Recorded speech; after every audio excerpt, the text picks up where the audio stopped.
On garde quelques minutes pour évoquer l'Ukraine, puisque la Russie, hier, a réitéré ses accusations de fabrication d'une bombe sale qui serait fabriquée par l'Ukraine contre l'Ukraine. Tout ça pour provoquer une escalade dans le conflit. On va essayer de comprendre, de démêler le vrai du faux. Mais d'abord, les explications de Maxime Lavandier. Et je vous passe la parole, Général Clermont.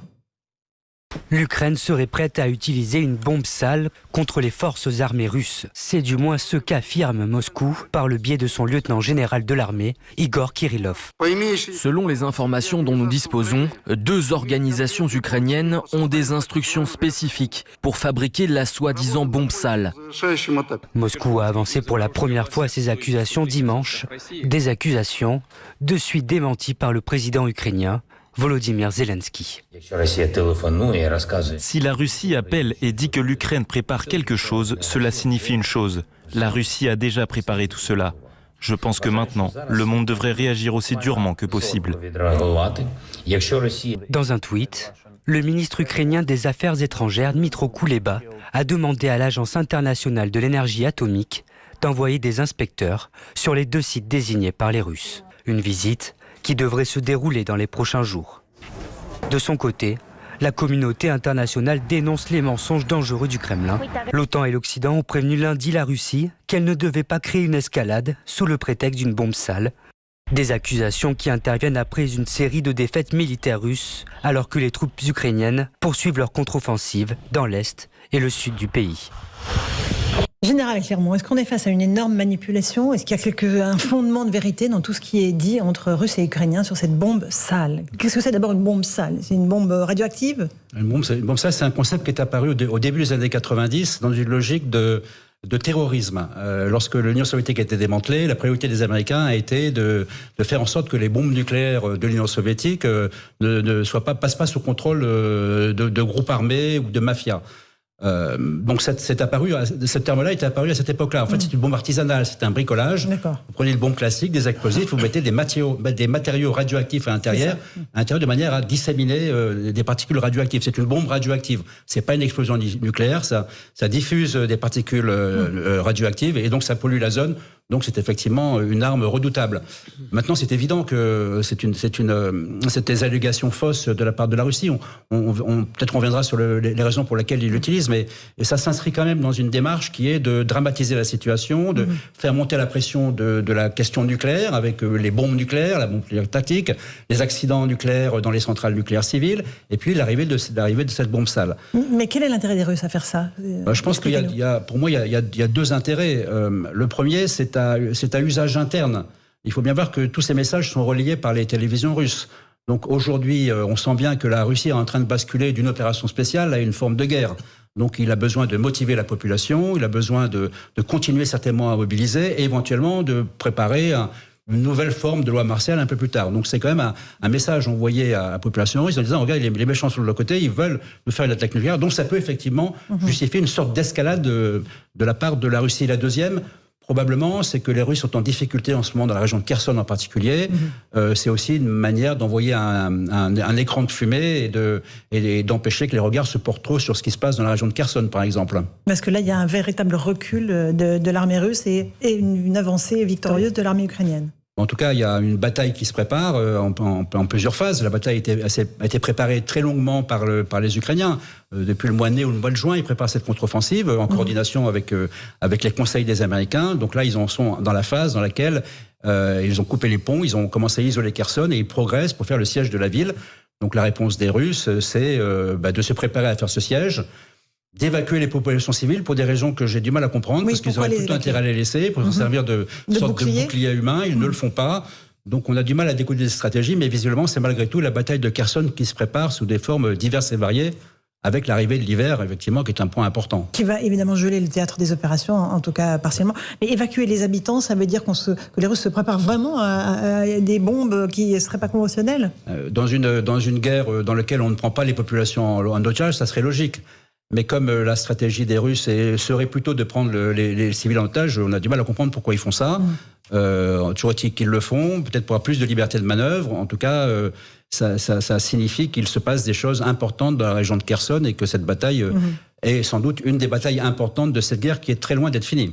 Nathan Devers, on voit depuis le début de cette émission s'accumuler les crises, les motifs d'anxiété pour les Français, crise économique, crise du pouvoir d'achat, menace nucléaire. Rien n'est pas anxiogène aujourd'hui, en fait, où que l'on regarde. Oui, vous avez raison. Il y a cette accumulation de crises qui me rappelle, je lisais dans les carnets de rôle de guerre de Sartre, c'est pas au début, la guerre n'a pas commencé, mais elle est là. Et il dit, je ne suis pas en guerre, mais mon être au monde est un être en guerre. C'est-à-dire que je vis dans un monde où, en effet, il n'y a pas de bombes, il n'y a pas de morts, il n'y a pas de cadavres, on est au tout début, mais où déjà, dans les esprits, dans le rapport à des choses très simples comme l'énergie, à la nourriture, aux biens de première nécessité, où il y a déjà la médiation entre le moi et le monde, c'est la guerre. Et c'est le monde comme guerre, ou comme guerre en puissance, comme guerre potentielle. Et en effet, c'est ce que, je dirais, nous découvrons déjà à l'échelle européenne. C'est quand même intéressant d'observer que toutes ces crises qui se sont accumulées, c'est quand même la définition de l'histoire ou de l'actualité, c'est qu'il y a toujours des crises dans le temps médiatique, dans le temps politique, mais qu'on les perçoit systématiquement comme des guerres. Alors bon, la guerre en Ukraine, naturellement, c'est le cas. La crise sanitaire, ça a été le cas aussi. Ça a été à chaque fois ce logiciel guerrier pour appréhender la traversée d'une crise. Et en effet, quand on est en vraie guerre, c'est d'autant plus troublant. Et là, c'est le cas, Maître Golnadel, il y a une crise, une guerre à quelques centaines de kilomètres de notre pays et les Français redoublent d'inquiétude. Oui, enfin, pour l'instant, le sort des Français est incomparable par rapport au sort des populations en guerre. Il faut quand même se le rappeler, ça. Mais ce que je voulais dire sur ce que j'ai entendu du général, c'est que il y a deux guerres. Hein. Il y a la guerre et puis il y a la guerre de propagande. Et dans la guerre de propagande, il y a la propagande russe, la propagande ukrainienne, encore que je ne renvoyerai certainement pas dos à dos.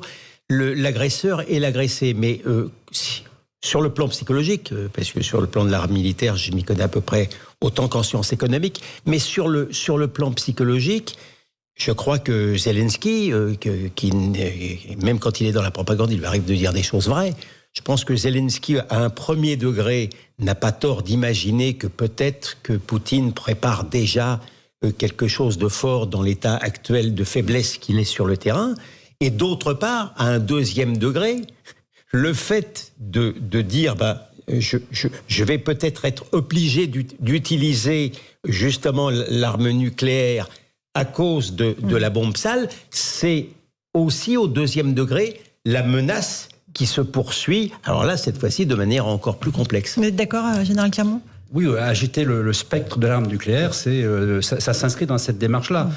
On va faire une supposition, si Poutine avait le sentiment qu'il va perdre le terrain qu'il a conquis aujourd'hui, il pourrait effectivement faire une frappe de sidération, on arrête les combats, on se met autour de la table, parce que ça serait la sidération. Imaginons qu'il y ait une arme nucléaire de quelque puissance ce soit, qui explose quelque part, ça serait, la télévision s'arrêterait et le monde s'arrêterait. Donc, mais moi, je pense qu'il n'en est pas là. On est toujours dans la propagande et la contre-propagande. Il y a la propagande, la mauvaise, pour les mauvaises raisons des Russes, et la propagande des Ukrainiens pour les bonnes raisons.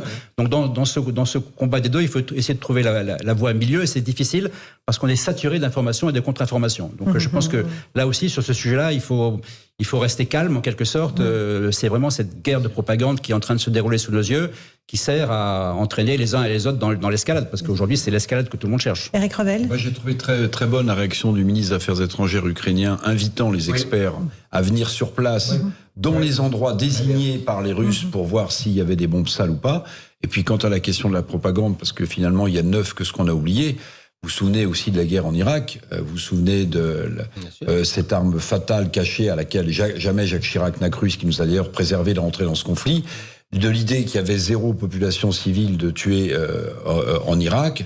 Bon voilà, la guerre, enfin vous le savez mieux que nous, c'est aussi une affaire de propagande et de communication. Alors moi je renvoie pas les deux camps dos à dos, mais je m'interroge toujours, étant incompétent, sur ce qui est le plus meurtrier, c'est les bombes pour les populations civiles. Ce qui fait le plus d'éclat, c'est la communication dans les médias.